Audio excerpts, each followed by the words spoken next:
Hello everyone. मैं हिमांशु गौतम आप सभी के लिए लेकर आ गया हूँ प्राणियों में संरचनात्मक संगठन चैप्टर का दूसरा लेक्चर, जिसमें मैं आज आपको पढ़ाऊंगा जंतुओं में शारीरिक संगठन। और आशा करता हूँ आपने इससे पहले वाला लेक्चर देख लिया होगा और उस लेक्चर के नोट्स को भी रिवाइज करके आप आए होंगे। तो आज मैं पढ़ाऊंगा जंतुओं में शारीरिक संगठन, यानी कि जो हमारे जंतु होते हैं उनका शरीर कैसे बनता है, उनके शरीर का संगठन कैसे होता है। तो आपको तो पता ही है, सबसे पहले हमारी क्या बनती है, कोशिका। कोशिका के बाद हमारा ऊतक बनता है, ऊतक के बाद हमारे अंग बनते हैं, अंग के बाद हमारा अंग तंत्र स्तर बनता है। तो यानी कि सबसे पहले क्या बनती है, हमारी कोशिका।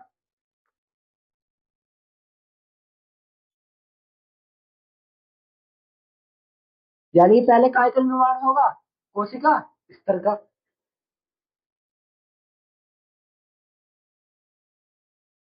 तो ये जो हमारी कोशिका होती है जंतुओं में, जो हमारी कोशिका है ये कैसी कोशिका होती है, ये सारी कोशिका एक समान होती है? नहीं। अगर सारी कोशिका एक समान हो जाएंगी तो फिर तो वो हमारा ऊतक बन जाएगा। हम कह सकते हैं कि जो हमारी ये कोशिकाएं हैं ये अलग अलग प्रकार की होती हैं। यानी कि जैसे मानो कोई कोशिका ऐसी है, कोई कोशिका ऐसी है, कोई कोशिका ऐसी है, और कोई कोशिका बिल्कुल ऐसी है, और कोई कोशिका ऐसी है। अब देखो इनकी सबकी आकृति कैसी है, अलग अलग। हम कह सकते हैं जो हमारा कोशिका का स्तर होता है वो कैसे होता है, विभिन्न प्रकार की कोशिकाओं का समूह होता है। यानी कि हमारा जो कोशिका स्तर है ये कैसा स्तर है, विभिन्न प्रकार की कोशिकाओं का स्तर। विभिन्न प्रकार की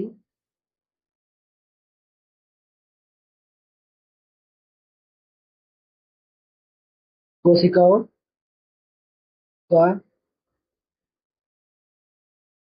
समूह। यानी कि जो हमारी कोशिका स्तर है ये, हमारा जो कोशिका स्तर है ये कैसा है, विभिन्न प्रकार की कोशिकाओं का समूह है, क्योंकि इसमें कोई भी कोशिका समान नहीं है। यानी कि जिनकी आकृति एक सी हो। अब जब इसमें कोई भी कोशिका समान नहीं है तो फिर इसका मतलब इसमें ऊतक ही नहीं बनेगा। यानी कि इसमें क्या होगा, हमारा ऊतक अनुपस्थित होगा।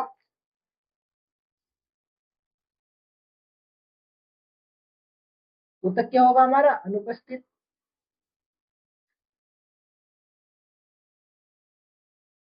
यानी कि ऊतक हमारा इसमें होगा अनुपस्थित। और ऊतक जो अनुपस्थित होता है वह कौन से जगत में होता है, हमारे जंतु के कौन से जगत में होता है, फाइलम फोरिफेरम में हमारा ऊतक अनुपस्थित होता है। क्या एग्जाम्पल बता रहा हूँ, यानी कि कौन से जगत में हमारा ऊतक अनुपस्थित होता है, तो कौन से जगत में होता है, फाइलम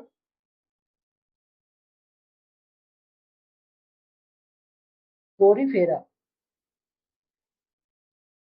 जगत में हमारा ऊतक अनुपस्थित होता है। यानी कि फाइलम फोरिफेरा जगत में हमारा क्या होता है, ऊतक अनुपस्थित होता है।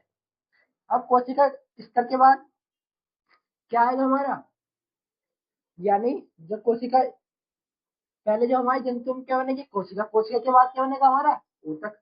ऊतक स्तर।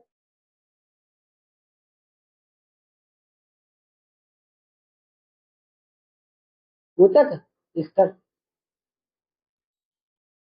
अब ये ऊतक स्तर कैसे बनेगा, जब समान प्रकार की कोशिकाएं एक जगह व्यवस्थित हो जाएंगी। यानी कि जब हमारी समान प्रकार की कोशिकाएं एक जगह व्यवस्थित हो जाएंगी उसके बाद तो हमारा क्या बनेगा, ऊतक। यानी कि समान प्रकार की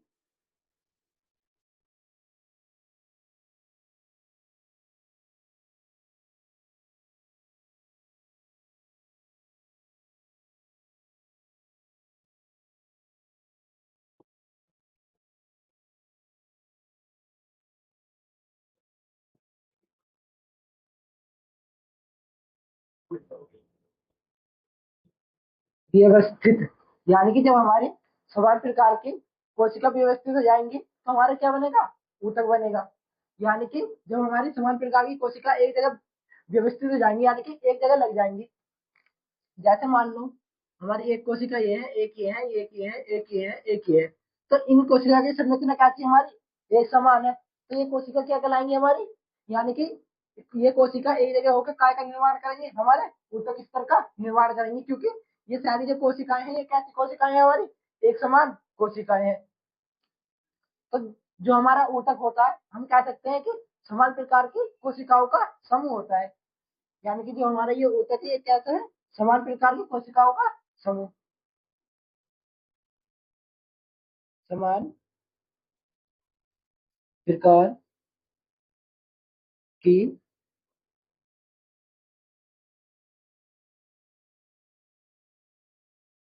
कोशिकाओं का समूह। और ये जो समान प्रकार की कोशिकाएं हैं ये कैसी होंगी, यानी कि जो हमारी ये समान प्रकार की कोशिकाएं हैं इनकी संरचना भी समान होगी और इनका कार्य भी समान होगा। और इन कोशिकाओं के अंतरा विशिष्ट पदार्थ जो होगा उन सहित मिलकर क्या बनता है, हमारा ऊतक बनता है। यानी कि जो हमारी समान प्रकार की कोशिकाएं होती हैं और उनका जो अंतर विशिष्ट पदार्थ होता है उसे मिलाकर हमारा एक ऊतक स्तर बनता है। और ऊतक स्तर कौन सी जगह पे बनता है, हमारे फाइलम सिलिकेट्रा में।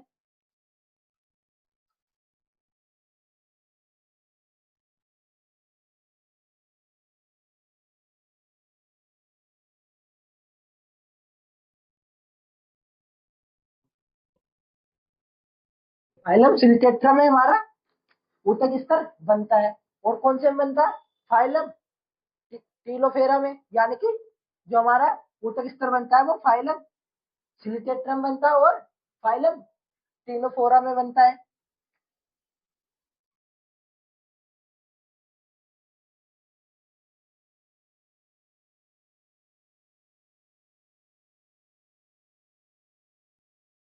यानी कि फाइलम टीनोफेरा में और फाइलम सिलिकेट्रा में हमारा क्या बनता है, ऊतक स्तर बनता है। और सॉरी टीलोफेरा फोरा में,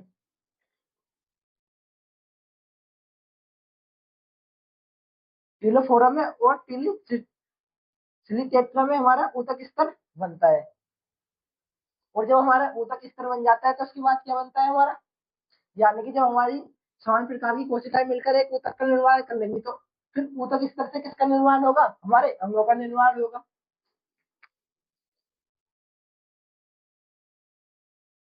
यानी कि जो हमारे ऊतक है ये किसका निर्माण करेंगे, हमारे अंग स्तर का।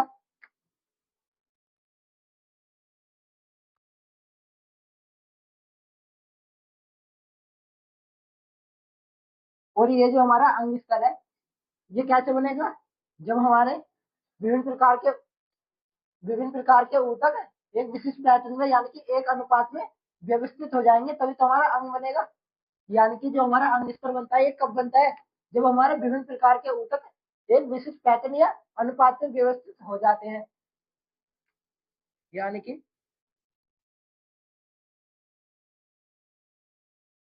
विभिन्न प्रकार के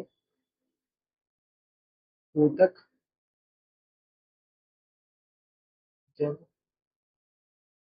एक विशिष्ट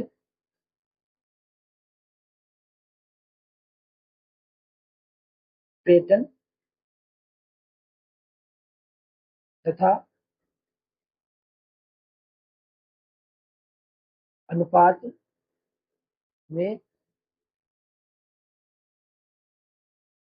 व्यवस्थित होते हैं। यानी कि जो हमारे ऊतक है वो विभिन्न प्रकार के ऊतक जब एक विशिष्ट पैटर्न या अनुपात में व्यवस्थित हो जाते हैं उसके बाद क्या बनता है, हमारा अंग स्तर बनता है। यानी हम कह सकते हैं कि जो हमारा अंग स्तर बनता है ये कब बनता है, जब विभिन्न प्रकार के ऊतक एक अनुपात में व्यवस्थित हो जाते हैं तो हमारा क्या बनता है, अंग स्तर बनता है। यानी कि जब हमारे विभिन्न प्रकार के ऊतक यानी कि अलग अलग प्रकार के ऊतक जब एक पैटर्न या अनुपात में व्यवस्थित हो जाएंगे उसके बाद क्या बनेगा, हमारा अंग स्तर बनेगा। तो ये जो हमारा अंग स्तर बनता है ये कौन सी जगत में बनता है, यानी कि अंग स्तर का निर्माण कौन सी जगत में होता है, तो इसका निर्माण जो होता है वो होता है प्लेटे हिलमेथीज में इसका निर्माण होता है। यानी कि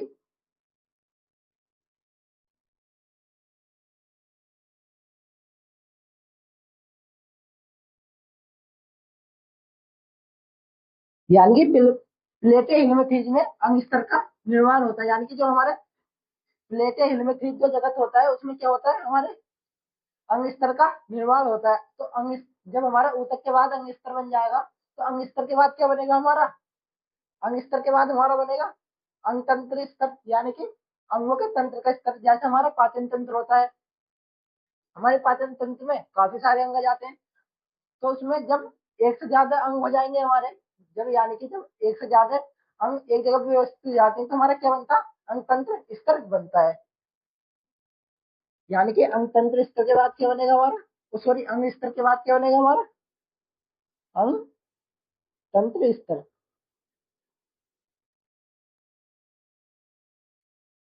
अंग तंत्र स्तर कब बनता है? जब हमारे विभिन्न प्रकार के अंग भौतिक और रासायनिक दोनों अभिक्रिया करते हैं, तब हमारा क्या बनता है? तब हमारा बनता है अंग तंत्र स्तर। यानी कि मैं लिख सकता हूँ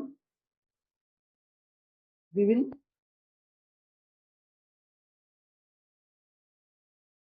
प्रकार के अंग भौतिक या रासायनिक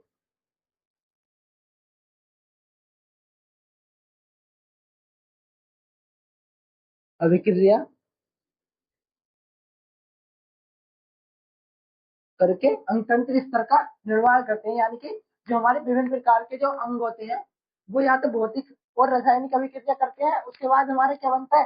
अंग तंत्र स्तर बनता है। यानी कि जो हमारा अंग स्तर होते हैं, यानी जो हमारे अंग होते हैं विभिन्न प्रकार के, वो भौतिक और रासायनिक अभिक्रिया करते हैं, उसके बाद हमारा अंग तंत्र स्तर बनता है। तो जो हमारा अंग तंत्र स्तर होता है, ये कौन से जगत में पाया जाता है? यानी कि जो हमारे, जैसे हमारा अंग अंग स्तर पाया जा रहा था प्लेटी हिल में थी, जगत में हमारा क्या पाया जा रहा था? अंग स्तर। तो हमारा जो अंग तंत्र स्तर होता है, ये कौन से जगत में पाया जाता है? ये पाया जाता है हमारा फाइलम ए हिलमेथीज, हिलमेथीज में। यानी कि एग्जाम्पल,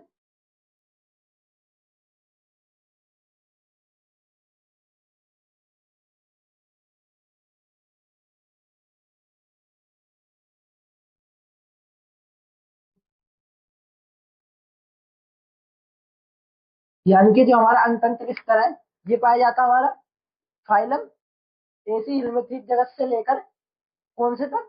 कोर्डेटा जगत तक।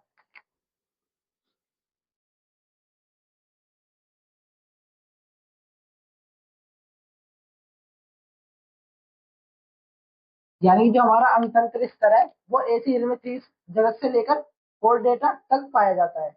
यानी कि एसी इनमें चीज से लेकर और कोर डेटा तक जितने भी जगत आते हैं, उनमें क्या पाया जाता है? हमारा अंतंत्र स्तर पाया जाता है। अब मैं आपसे कहूँ, इसमें सबसे सरल संरचना किसकी होगी और सबसे जटिल संरचना किसकी होगी? सीधी सी बात है, सबसे सरल किसकी होगी? हमारी कोशिका की होगी। यानी कि सबसे पहले क्या बनेगी? हमारी कोशिका। तो सबसे सरल भी संरचना किसकी होगी? हमारी कोशिका की होगी।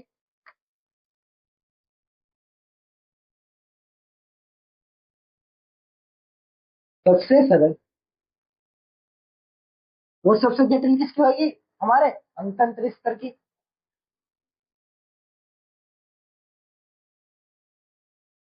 सबसे जटिल, यानी कि सबसे जटिल जो संरचना होगी, वो हमारी किसकी होगी? अंतंत्र स्तर की होगी। और जो सबसे, सॉरी, जो सबसे जटिल होगी वो हमारे अंतंत्र स्तर की होगी। और जो हमारी सबसे सरल होगी, वो किसकी होगी? हमारे कोशिका स्तर की होगी। अब इसे नोट कर ले, और जिसको भी ये समझ में ले आया है, मुझे कमेंट में बता दे, अगले लेक्चर में मैं इसे फिर से समझा दूंगा। और इस टॉपिक से रिलेटेड कोई भी डाउट हो तो आप मुझे कमेंट में पूछ सकते हो, अगले लेक्चर में मैं उसको भी बता दूंगा। अभी इसे नोट कर ले। तो अगला टॉपिक आता है हमारा ऊतकों के प्रकार। तो जो हमारे ऊतक होते हैं, वो चार प्रकार के होते हैं। नंबर एक, उपकला ऊतक। नंबर दो, संयोजी ऊतक। नंबर तीन, पेशीय ऊतक। और नंबर चार, तंत्रिका ऊतक। यानी कि जो हमारे ऊतक है, वो कितने प्रकार के हैं? चार प्रकार के हैं। और ये किसके आधार पर? संरचना एवं कार्य के आधार पर हमारे ऊतक चार प्रकार के होते हैं। नंबर एक उपकला, नंबर दो संयोजी, नंबर तीन पेशिया, और नंबर चार तंत्रिका ऊतक। तो जो हमारे उपकला जो ऊतक है, इसकी जो उत्पत्ति होती है, वो किससे होती है?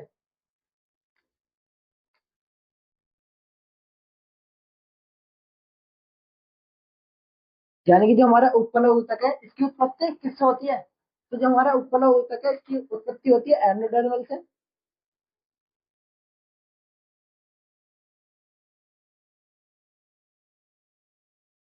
एंडोडर्मल से,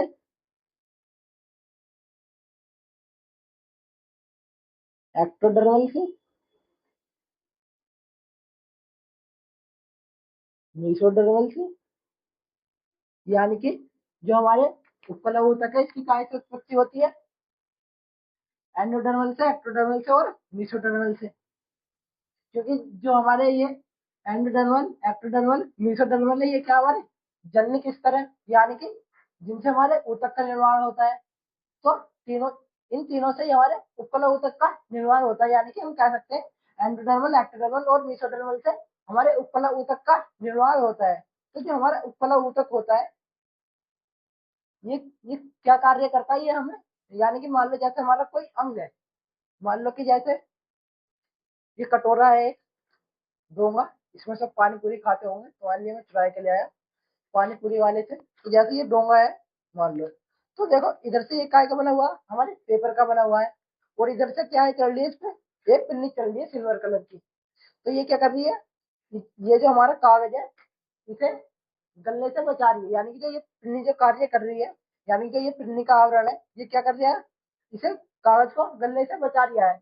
यानी कि इसे पिन्नी न मानकर तुम उपला ऊतक के तरीके समझो। यानी कि जो ये हमारा उपला ऊतक है और ये हमारा दूसरा ऊतक या फिर दूसरा अंग है, तो ये अंग के ऊपर रहता है, जैसे ये इसके ऊपर पिन्नी है, ऐसे हमारा उपला ऊतक दूसरे अंग के ऊपर रहता है। यानी कि दूसरे ऊतक के ऊपर ये परत बना लेता है अपनी। तो ये पिन्नी क्या कर रही है, इसे सुरक्षा प्रदान कर रही है। तो हम कह सकते हैं जो हमारा उपला ऊतक है ये हमें क्या करता है, सुरक्षा प्रदान करता है, यानी कि हमारे अंगों को सुरक्षा प्रदान करता है। यानी कि जो हमारा उपकला ऊतक है ये क्या करता है, सुरक्षा प्रदान करता है।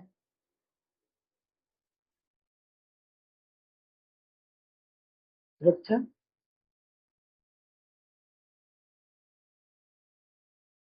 प्रदान करता है।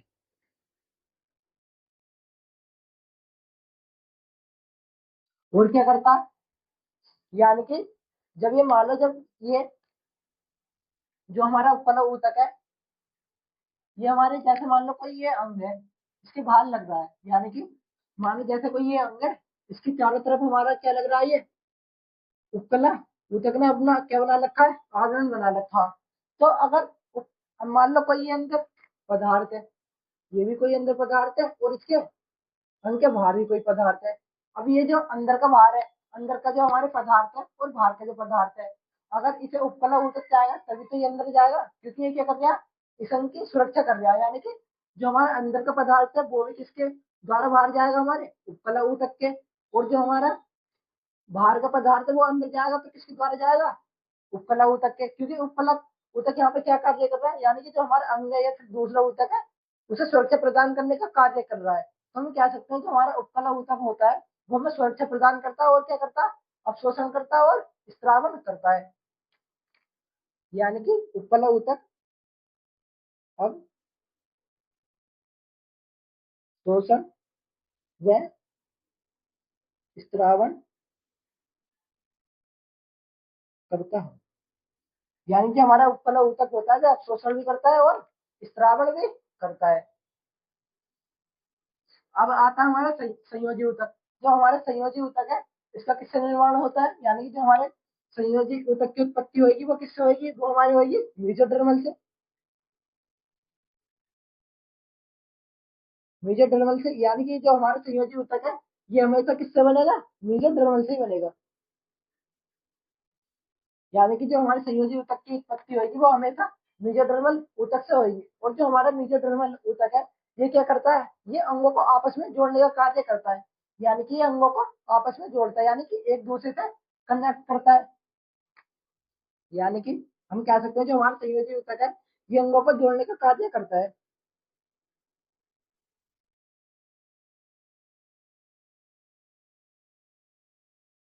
जोड़ने का कार्य, यानी कि संयोजी ऊतक हमारे अंगों को जोड़ने का कार्य करता है। अब जो हमारे अंग एक जगह जुड़ेंगे या फिर हमारे ऊतक एक जगह जुड़ेंगे तो जो हमारा संयोजी ऊतक है वो क्या हो जाएगा, मजबूत हो जाएगा। यानी कि क्या करेगा, जो जब संयोजी ऊतक ने हमारे अंग या फिर ऊतक एक जगह जोड़ दिए, मान लो जैसे कि या तो एक ऊतक ये है और एक ऊतक ये है, अगर इन्हें एक जगह जोड़ दिया संयोजी ऊतक ने तो ये क्या होंगे, अब और ज्यादा मजबूत हो जाएंगे, तो हम कह सकते हैं कि जो हमारा संयोजी ऊतक है वो हमें सहारा भी प्रदान करता है। यानी कि जब ये आपस में जोड़ देगा, ये एक दूसरे के क्या बन जाएंगे, सहारा बन जाएंगे और ज्यादा मजबूत हो जाएंगे। हम कह सकते हैं जो हमारा संयोजी ऊतक है ये क्या करता है, हमें सहारा भी प्रदान करता है। यानी कि सहारा प्रदान करना, सहारा प्रदान करना, यानी कि संयोजी ऊतक हमारे हमें सहारा प्रदान भी करता है और हमारे अंगों को आपस में भी जोड़े रखता है। फिर आता है हमारा पेशीय ऊतक। तो जो हमारा पेशीय ऊतक है इसका निर्माण किससे होता है, इसका निर्माण भी हमारे मेसोडर्मल से होता है। यानी कि पेशीय ऊतक की जो उत्पत्ति होती है वो भी किससे होती है, मेसोडर्मल से ही होती है।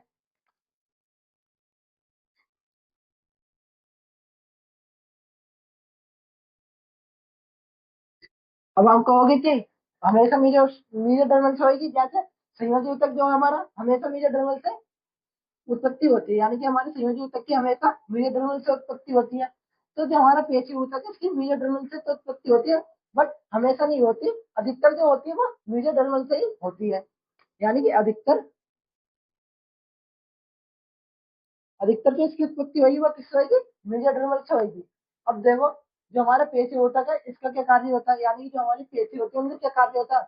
यानी कि जैसे हम कहीं जाएंगे तो हमारी पेशियों पर जोर पड़ेगा, यानी कि पेशी हमारे कार्य करेंगी। अगर कहीं हम जाएंगे तो जो हमारा वो होता है पेशी ऊतक जो होता है वो क्या करता है, हमें गमन तथा संचलन में सहायक होता है।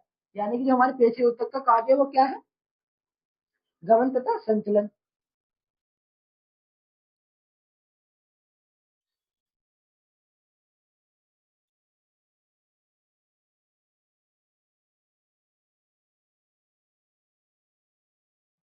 यानी कि जो हमारा पेशिया ऊतक होता है ये हमें गमन तथा संचलन में सहायक होता है हमारे लिए। और जो हमारे तंत्रिका ऊतक होता है इसकी उत्पत्ति किससे होती है, इसकी उत्पत्ति हमारी होती है एक्टोडर्मल से।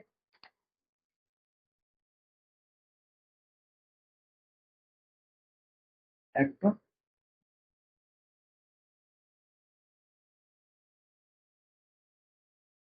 एक्टोडर्मल, यानी ये जो हमारा तंत्रिका ऊतक होता है इसका निर्माण किससे होता है, एक्टोडर्मल से। और जो हमारे तंत्रिका ऊतक है इसका क्या कार्य होगा, यानी कि जो हमारे तंत्रिका ऊतक है इसका क्या कार्य होगा, यानी कि ये तंत्रिका ऊतक है तो यानी कि सूचनाओं को एक स्थान से दूसरे स्थान तक ले जाएगा।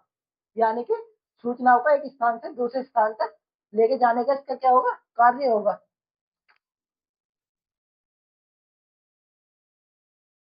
सूचना को एक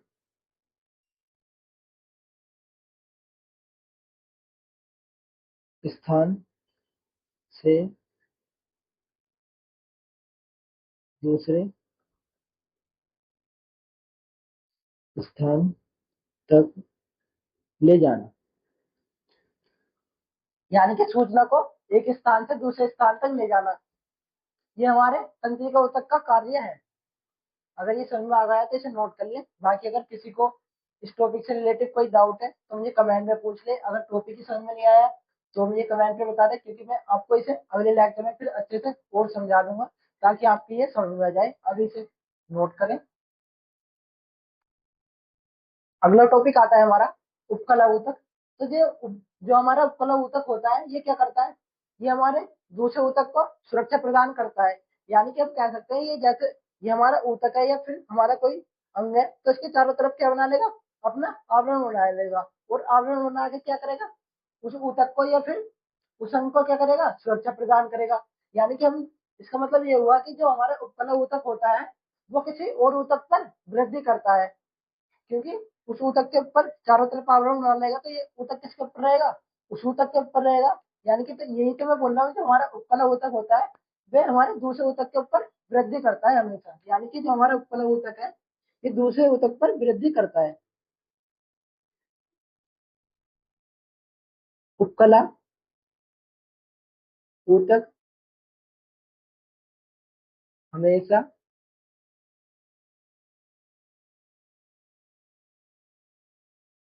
दूसरे ऊतक, यानी कि जो हमारा दूसरा ऊतक होता है वो कौन सा ऊतक होता है, संयोजी ऊतक।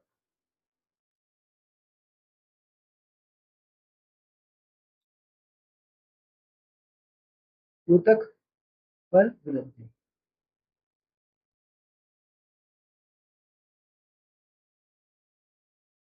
यानी कि जो हमारा उपकला ऊतक होता है ये हमेशा संयोजी ऊतक पर ही वृद्धि करता है, यानी कि दूसरे ऊतक पर वृद्धि करता है, और वो दूसरा ऊतक कौन था हमारा, संयोजी ऊतक। तो जो हमारे उपकला ऊतक होते हैं ये दो प्रकार के होते हैं। एक होता है हमारा सरल उपकला ऊतक, यानी कि जो हमारा जो हमारे उपकला ऊतक है ये दो प्रकार के होते हैं। नंबर एक, सरल उपकला ऊतक, सरल उपकला ऊतक, यानी कि पहला होता है हमारे सरल उपकला ऊतक। ये कैसा होता है, यानी कि जो हमारा सरल उपकला ऊतक है इसकी संरचना कैसी होती है और ये होता कैसा है। अब हमें ये तो पता है जो हमारा उपकला ऊतक है आपको दूसरे ऊतक पर वृद्धि करेगा, यानी कि इसका मतलब जो हमारा सरल उपकला ऊतक है ये भी संयोजी ऊतक पर ही वृद्धि वृद्धि करेगा, यानी कि दूसरे ऊतक पर वृद्धि करेगा। तो मान लो,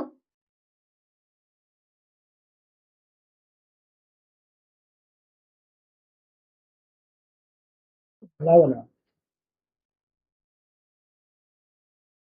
ये क्या हमारा संयोजी ऊतक,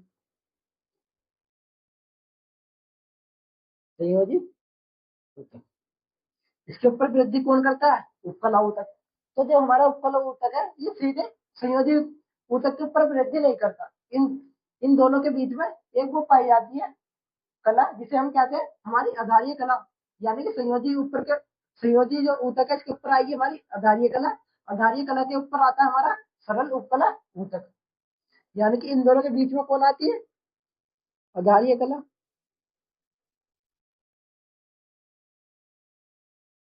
ये क्या हमारी आधारीय कला,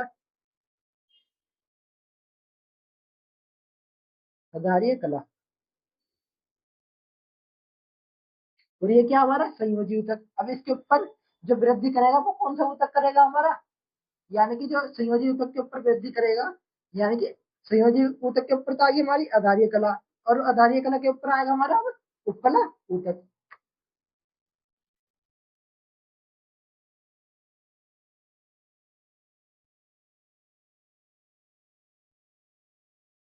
तो ये क्या हमारी सरल उपकला ऊतक की कोशिकाएं, यानी कि जो हमारा ये सरल उपकला ऊतक है इसकी क्या है, ये कोशिकाएं।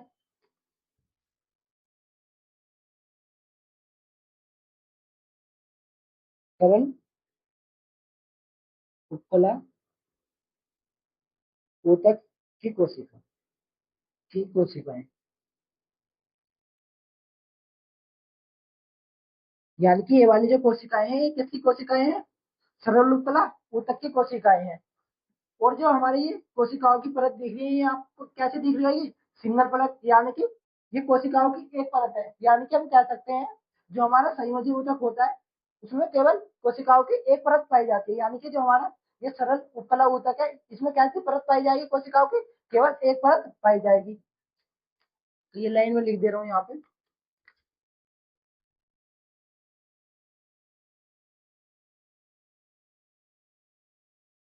कोशिका की केवल एक परत पाई जाती है, यानी कि जो हमारा सरल उपकला ऊतक है इसमें कोशिका की केवल एक परत पाई जाएगी, यानी कि जो ये हमें कोशिका की परत दिख रही है क्या की परत है, सिंगल कोशिका की परत है, इसके ऊपर तो कोई परत नहीं है। तो हम कह सकते हैं जो हमारा सरल उपकला ऊतक है उसमें कोशिका की केवल एक परत पाई जाएगी, यानी कि जो हमारे सरल उपकला होगा उसमें कैसी कोशिका की परत पाई जाएगी, एक कोशिका की परत पाई जाएगी, यानी कोशिका के ऊपर हमारी कोई कोशिका नहीं होगी। इस सतह के ऊपर क्या होगी हमारी मुक्त सतह होगी। हम लिख सकते हैं यहाँ पर ये कैसी सतह है हमारी मुक्त सतह, मुक्त सतह,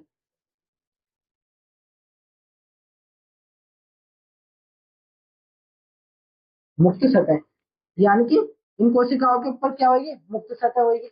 और ये जो मुक्त सतह होगी ये हमारी हमारी क्या होगी, या तो ये बाहरी आवरण में होगी, यानी कि मान लो ये हमारा उपकला ऊतक है, और सॉरी ये हमारा सरल उपकला ऊतक है यहाँ पे ये वाली खाल में।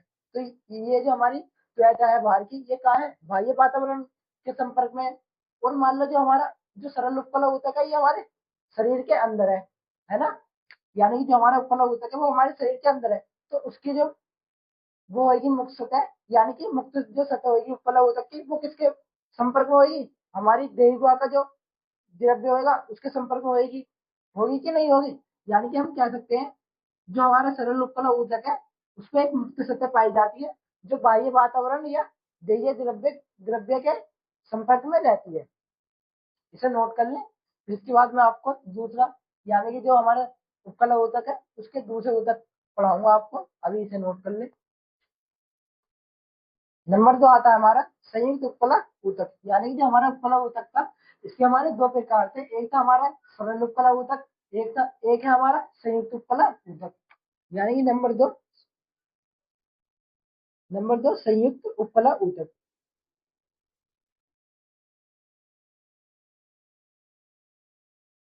उपकला, यानी कि जो ये हमारा संयुक्त उपकला ऊतक होता है तो इसकी संरचना कैसी होती है? यानी जो हमारा संयुक्त उपकला ऊतक है ये भी हमारे उपकला ऊतक का प्रकार है। यानी जब ये हमारे उपकला ऊतक का प्रकार है तो इसका मतलब ये भी हमारे संयोजी ऊतक पर वृद्धि करेगा। अब मान लो जैसे ये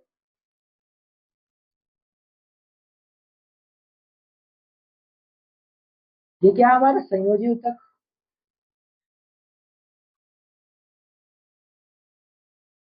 संयोजी ऊतक। अब संयोजी ऊतक के ऊपर क्या होगी हमारी? आधारीय कला।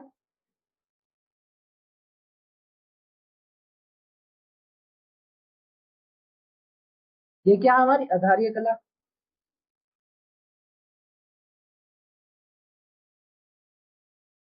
आधारीय कला। अब आधारीय कला के ऊपर कौन सा ऊतक वृद्धि करेगा? संयुक्त उपकला ऊतक।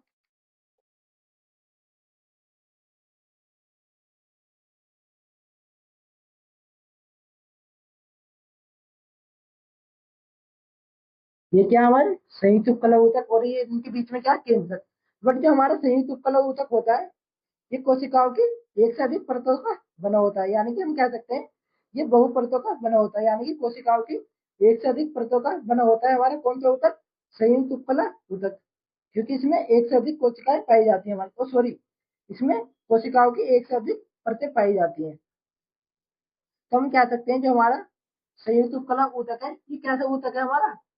यानी कि कोशिकाओं के एक से अधिक परतों का बना होता है जो हमारा संयुक्त उपकला ऊतक होता है। यानी कि हम कह सकते हैं जो हमारा संयुक्त उपकला ऊतक है ये कैसे ऊतक है?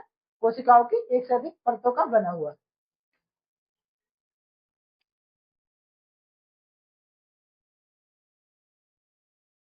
कोशिका की, सॉरी, कोशिकाओं कोशिकाओं की एक से अधिक परतों का बना होता है।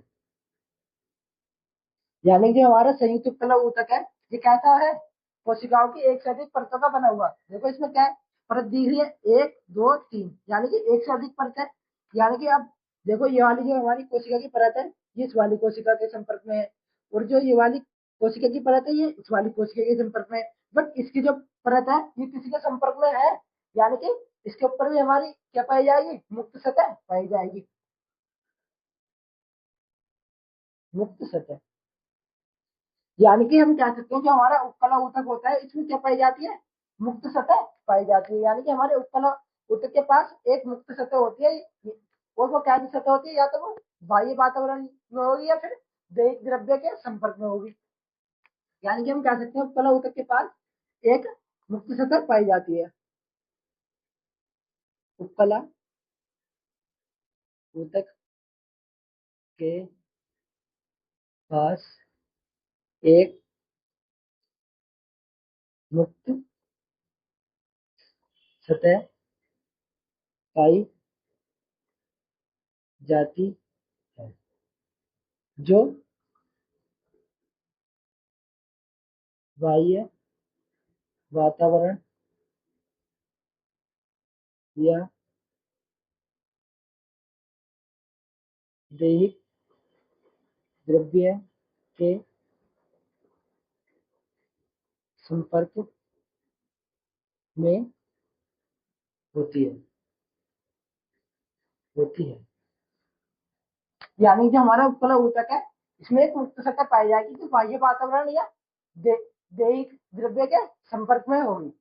यानी कि जो हमारे उत्प्ल ऊतक है उसके पास एक मुक्त सतह पाई जाती है, चाहे वो उस ऊतक का संयुक्त उत्प्ल ऊतक हो या फिर सरल उत्प्ल ऊतक हो, दोनों के पास हमारी क्या पाई जाएगी, मुक्त सतह पाई जाएगी। तो हम कह सकते हैं जो हमारा उत्प्ल ऊतक है इसके पास मुक्त सतह होती है जो बाह्य वातावरण या दैहिक द्रव्य के संपर्क में रहती है।